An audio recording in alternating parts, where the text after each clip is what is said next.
وعليكم ورحمة الله وبركاته. ازيكم حبايبي؟ عاملين ايه؟ يا رب دايما تكونوا بألف خير. النهاردة فيديو جديد ووصفة جديدة من مطبخ عبير. النهاردة مستمرين في عمل حلاوة المولد. طبعا عملت معاكم قبل كده اصابع السمسمية واصابع السودانية، وطلعت ناجحة جدا جدا بجد، ولقيت يعني اقبال رهيب عليها. النهارده هنعمل مع بعض راس الحمصيه والسودانيه والسمسميه. النهارده هنعملها بطريقه سهله جدا وبسيطه. طبعا زي ما انت عارفه الاسعار بره مولعه جدا، فاحنا قلنا هنعمل كل حاجه في البيت، مش هنشتري حاجه من بره بعد كده. تعال بقى نخش على المقادير على طول. مقاديرنا النهارده: معانا 4 كوبايات سكر، ومعانا جيلاتين، معلقتين جيلاتين، ومعانا نص معلقه بيكربونات الصوديوم، ومعانا 4 معالق ميه الورد. طبعا لو مفيش ميه ورد تحطي مكانها معلقتين فانيليا كبار. طبعا معانا عصره ليمونه زي ما انتم شايفين كده. طبعا معانا بقى السمسميه والحمصيه والسودانيه محمصينهم طبعا، بس دول في الاخر خالص لما نخلص الخليط اللي احنا هنعمله. اول حاجه هنعملها دلوقتي، هنجيب حله زي دي يكون حتتها عريضه شويه، عشان خاطر الخليط لما بيغلي على النار وهنحط الكربونات والجيلاتين والحاجات دي ممكن يفور ويبهدل الدنيا. فانت اختاري حله تكون حتتها عاليه زي دي كده، واعملي فيها الخليط اللي احنا هنعمله. هننزل دلوقتي ب4 كوبايات سكر، حوالي 800 جرام سكر كده. هو الكيس اصلا 800 جرام. دي كوبايه، ادي 2،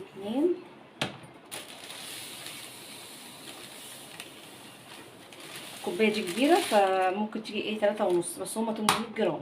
الكيس ده 800 جرام زي ما انتم شايفين كده اهو، 800 جرام. يعني دول 4 كوبايات سكر من اللي هي كوبايه الشاي العاديه، انما دي كبيره شويه. هننزل عليهم بكوبايتين ميه. هننزل عليهم معلقتين جيلاتين الاول بالشكل ده كده اهوت، معلقتين كبار كده،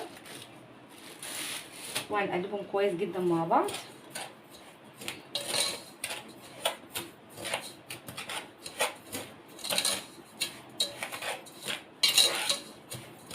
بالشكل ده كده. وهننزل بكوبايتين ميه عليهم، ميه من الحنفيه كده اهو بالشكل ده كده.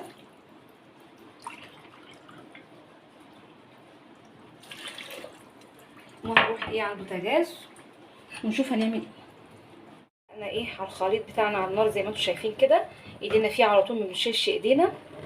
اول ما هيغلي هنعمله على نار هاديه، نهدي النار تماما عشان يستوي على نار هاديه، زي ما تكوني بتعملي الخليط اللي هو بتاع السمسميه والسودانيه والحمصيه. هنقلب. شايفين الخليط لونه اتغير ازاي من الجيلاتين؟ هنفضل نقلب كده اهوت لغايه اول ما بيغلي. شوف بقى المكونات اللي احنا هنحطها واحده واحده. اهم حاجه تحطي المقادير اللي انا بقول لك او الخطوات اللي انا بقول لك عليها واحده واحده، يعني مفيش حاجه تسبق حاجه. يعني اول حاجه عملناها حطينا سكر على على جيلاتين على كوبايتين ميه.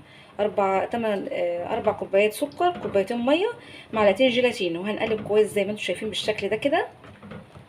اول ما يغلي نشوف هنعمل ايدينا فيه على طول زي ما قلت لكم.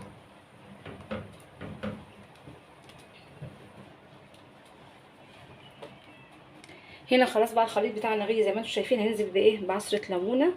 ليمونه دي صغيره مش كبيره، لو ليمونه كبيره حطي نص ليمون بالشكل ده كده اهو، يعني معلقه ليمون كده، معلقه من اللي هي بتاعه الشاي. وهنقلب الخليط ده كويس جدا زي ما انتم شايفين كده، ونقلب كويس قوي.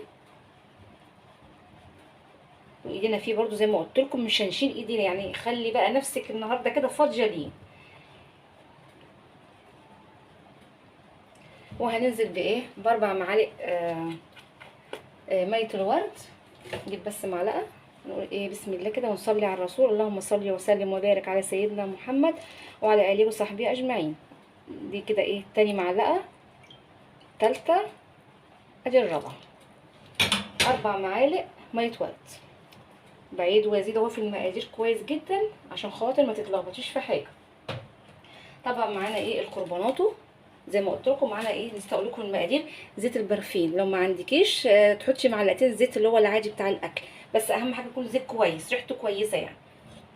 وهنقلب بقى كل المقادير كده دي كلها كويس خالص كده زي ما انتم شايفين ايدينا فيها. طبعا هدينا النار طبعا عشان خاطر ما يفورش ويبهدل البوتاجاز.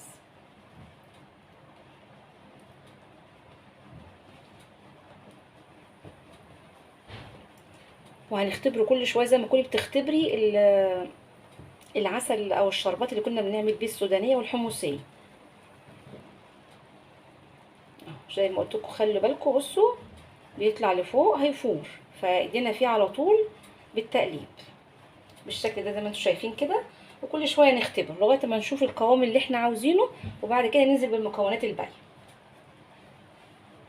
طبعا عشان ما اطولش الفيديو انا بقطع كل شويه عشان خاطر بوريكم المراحل بتاعه التسويه. زي ما انتم شايفين كده الخليط بتاعنا بيغلي اهوت، وابتدى يتقل شويه بشويه عن الاول وبيض. هو ده الايه القوام اللي احنا عاوزينه. بس هنستنى شويه بقى نختبره. تعالوا بقى نختبر الخليط بتاعنا كده ونشوفه. لسه، لا لسه تاني لسه. بدل بينزل بسرعه كده، لما تلاقي النقطه اللي فوق دي كده في المعلقه ثابته يبقى ايه، يبقى القوام اللي احنا عاوزينه. لسه برضو. طبعا احنا مش هنختبره في ميه ساقعه ولا حاجه، احنا بنختبره جوه الحله. لو في الخليط لونه بيفتح ازاي، زي ما يكون عامل حط عليه لبن. طبعا ده نتيجه الجيلاتين اتفاعل مع ايه، مع السكر والميه، بقى لونه بالشكل الجميل ده زي ما انتم شايفين كده. والريحه بقى مش قادره اقول لكم الريحه، ميه الورد ريحتها جميله جدا. يا سلام بقى لو تجيبي قله وتحطها فيها ميه وتحطي فيها ميه ورد زي زمان كده، بجد والله بيبقى طعمها جميل جدا. ان شاء الله هصور معاكم فيديو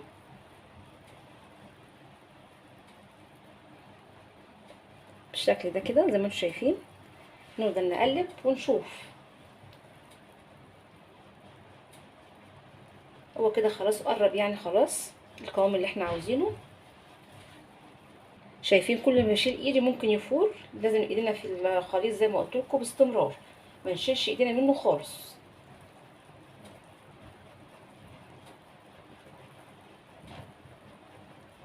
هو بياخد معاكم من 10 دقايق ل 15 دقيقه، معلش بقى استحملوا.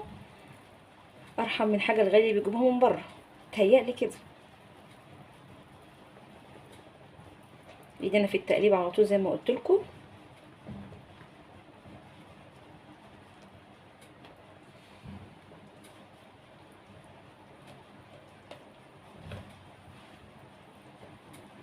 خلاص وصلنا للقوام المطلوب زي ما احنا ايه هنشوف دلوقتي كده.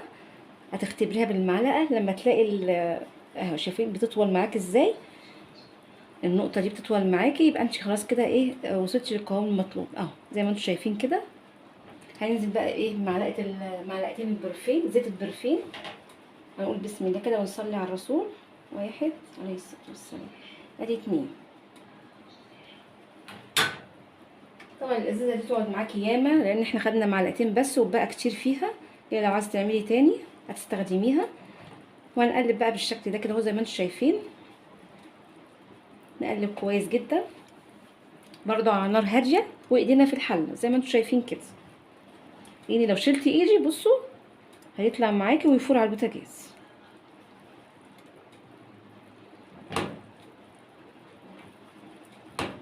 يغلي غلوتين وننزل بقى بايه بالكربونات. الكربونات دي من عند العطار، بتروحي تجيبي ب5 جنيه ب7 جنيه. والازازه برضو بتاعت زيت البرفين دي مش غاليه برضو اهو زي ما انتم شايفين كده. ده القوام المطلوب. هننزل بقى بمعلقه الكربوناتو. طبعا بننزل بالحاجات يعني بالمكونات حاجه حاجه، لان ايه يعني إيه لو نزلتي بالمكونات كلها مره واحده الخليط كله هيبوظ منك. اهم حاجه تاخدي بالك من الخطوات اللي انا بعملها. طبعا انا مش بجري الفيديو ولا حاجه عشان ايه كل حاجه تبقى ايه واضحه قدامكم بالشكل ده كده زي ما انتم شايفين. خلاص بقى كده هننزل بايه بنص معلقه كربوناتو.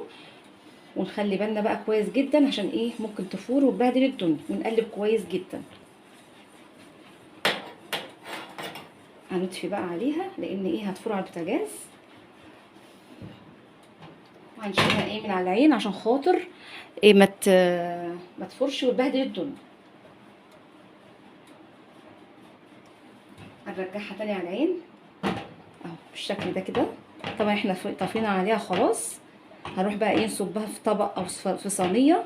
بس انا هصبها في طبق الاول عشان اعرف اقلبها. زي ما انتم شايفين كده. هنروح بقى نصبها في طبق وبعدين نشوف هنعمل ايه. خلاص كده بقى صبينا الخليط بتاعنا زي ما انتم شايفين كده. بقى نفضل بقى نقلب فيه لغايه اما يبرد تماما. انا هقعد اقلب فيه كده طول ما انت قاعده في المطبخ بقى بتعملي اكل، يعني تروحي وترجعي عليه. هو هيقعد معاكي من ساعتين ل3 ساعات. بس احنا هنفضل ايه نقلب فيه كده لغايه اما ايه يتقل معانا جدا، لان لو سيبناه كده الجيلاتين هتمسك مش هنعرف نقلب. هنقلب بالشكل ده كده طول ما انت واقفه بقى ايه بمضرب بالمعلقه زي ما انتم شايفين كده.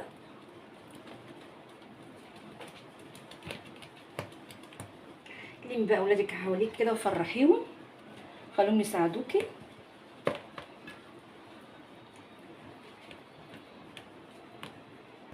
مستمرين بقى زي ما انتم شايفين كده في التقليب. شايفين القوام بتاعه بقى تقيل ازاي. هنفضل بقى نضرب فيه كده ايه زي ما قلت لكم ايه وانت رايحه وانت جايه لمده 3 ساعات، يعني ايه تقلبي فيه لغايه اما ايه يبرد تمام. ما ينفعش تشتغلي فيه وهو سخن كده. بصوا القوام بتاعه تقيل ازاي. بسم الله ما شاء الله، الله اكبر. بجد والله انا اول مره اعمله على القناه، بس يعني ايه ان شاء الله كده انا متفائله خير. هنا بقى فضيناها في صينيه زي ما انتم شايفين كده، وبرده ايه شغالين برده ايه. طبعا مش هنقعد لها مخصوص، بس ايه يعني حبه كده لغايه ما تبرد، وبعد كده ايه كل ربع ساعه كده نقلب فيها زي ما انتم شايفين كده اهوت. لازم نقلب فيها تبرد تماما ولونها بيبيض زي ما انتم شايفين كده. بسم الله ما شاء الله، الله اكبر. نلمها كده ايه مع بعض في ركن كده عشان ايه ما تلزقش في بقيه الصينيه وما نعرفش نطلعها كده اهو. شويه يعني كل 5 دقايق 10 دقايق نقلب زي ما انتم شايفين كده. يعني القوام بتاع الخليط بتاعنا تقيل جدا جدا زي ما انتم شايفين كده. بس لسه ايه القوام ده مش اللي احنا عاوزينه خالص. هنسيبه لما يبرد تماما. هو برد بس هنسيبه ايه كمان ساعه كمان ونرجع له نشوف شكله ايه. بعد كده ايه نشكل بقى ايه الحلاوه بتاعتنا. طول ما انت قاعده كده يعني كل دقيقتين 5 دقايق كده تروحوا مقلبينه كده بالشكل ده كده بالشكل ده كده زي ما انتم شايفين. هنسيبها بقى 10 دقايق ونرجع لها تاني. شوف الخليط بتاعنا بعد ما عدى عليه ساعتين او 3. الخليط بتاعنا جاهز اهو. معانا بقى الغلاف اللي احنا هنغلف بيه حلاوه المولد السوداني. معانا حمص، معانا ايه معانا سمسم بس مش واضح في الكاميرا. اول حاجه هنعملها طبعا معانا طبق فيه زيت اهم حاجه، ونعوز ايدينا كويس جدا لان الخليط ده بيلزق في الايدين بالشكل ده كده اهوت. ونكوره يا رب يكون واضح قدامكم. وهنبططه كده اهوت كانك بتعملي طعميه بالظبط. وبعدين هنجيب ايه الحمص بتاعنا. دي اول واحده هنعملها بالشكل ده كده، ونغلفها ايه بالحمص من كل الجهات بالشكل ده زي ما انتم شايفين كده. طبعا معانا صينيه فيها زيت هنحط فيها ايه الخليط بتاعنا اللي احنا عملناه بتاع الحلاوه بتاع المولد النبي بالشكل ده كده دي اول واحده ايه اللي هي بالحمص. تعالى نعمل واحده تانية بالسمسم.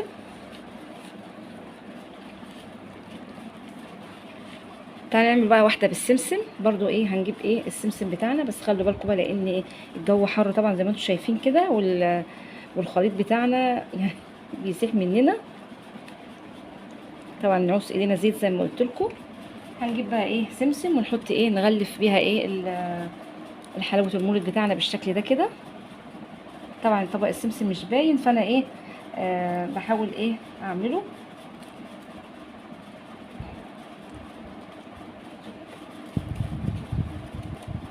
بالشكل ده اهوت كده اهوت. ونحطه ايه في الصينيه بتاعتنا اللي هي مدهونه زيت. اهم حاجه يكون مدهونه زيت عشان خاطر الخليط بتاعنا ما يلزقش فيها بالشكل ده كده زي ما انتم شايفين كده. بالراحه كده خالص خالص كده ونظبط ايه القرص بتاعنا تعال بقى نعمل واحده بالايه بالسوداني. هناخد برضو قطعه عجينه برضو ونعمل ايه واحده بالسوداني. نكورها كده زي ما تكون بتعملي قرص يعني، ونبططها برضو. بس اهم حاجه نقص ايدينا ايه زيت.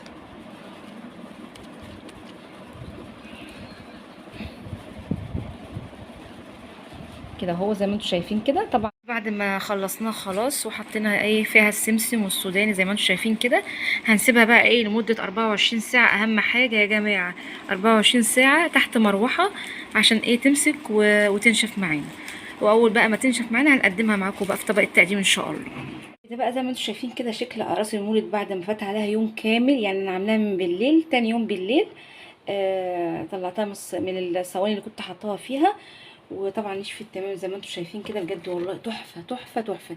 يعني ما كنتش اتوقع انها تطلع بالجمال ده بجد معايا. انا اول مره اعملها زي ما قلت لكم، هي كانت تجربه بس الحمد لله نجحت زي ما انتم شايفين كده. بجد الجمال عدى الوصف. وكمان بقى ايه قرمشه، طبعا معلقه الكربونات اللي احنا حطيناها بتديها قرمشه كده وهشاشه، ما بتطلعش مكتومه معاكي. حتى بصوا سامعين الصوت. بجد والله تحفه تحفه تحفه. تعالوا بقى نفتحها كده ونشوفها ناشفه ولا طريه. شايفين بتدوب في ايديكي كده دوب، مش ناشفه خالص زي اللي بتجيبها من بره. طبعا علبه الحلاوه بتجيبها من بره زي ما انت عارفه بيدوك قطعه او قطعتين من دول، انما احنا عملنا الكميه دي كلها من 4 كوبايات سكر. طبعا ما كلفتناش حاجه خالص، حاجات بسيطه جدا. اعمليها لاولادك وفرحيهم. كل سنه وانتم طيبين. مش عارفه اقول لكم ايه تاني، جربوها بالطريقه دي مش هتندموا. طبعا بقى لو عجبكم الفيديو ما تنسوش بقى اللايك والشير والاشتراك في القناه عشان يوصلكم كل جديد. السلام عليكم ورحمه الله وبركاته.